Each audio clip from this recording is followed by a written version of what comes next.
আসসালামু আলাইকুম। সবাই কেমন আছেন? আজকে ১ মিনিটে আপনাদেরকে আরবির সবচেয়ে গুরুত্বপূর্ণ শব্দগুলো শিখিয়ে দিব। যেইগুলো আরবি ভাষা যেই শিখতে যাবে তার জন্য শিখা খুবই গুরুত্বপূর্ণ। সবসময় এই শব্দগুলো লাগবে। আ ১ম এই আমরা দেখতে পাচ্ছি এখানে দেওয়া আছে আনা। আনা মানে আমি। তারপর আংতা। আংতা মানে তুমি। আংতা। আংতা মানে তুমি। তারপর দেওয়া আছে আনতুম। আনতুম মানে তোমরা। তারপর দেওয়া আছে নাহনু। নুন হা নুন। নাহনু।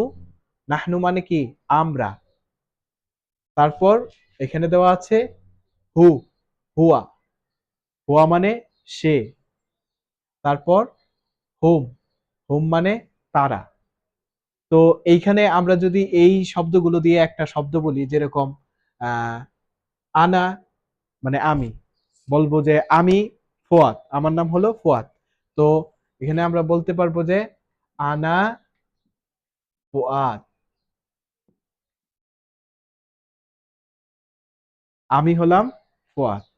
এরকম করে তোমার নাম আংতা ফুয়াদ মানে তুমি ফুয়াদ, তুমি অমুক, আংতুম তোমরা এরকম করে প্রত্যেকটা উদাহরণের ক্ষেত্রে ব্যবহার করতে পারি।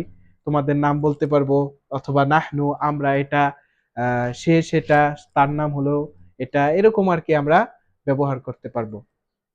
তো কেমন লাগলো কমেন্ট করে তোমরা সবাই আমাকে জানাও।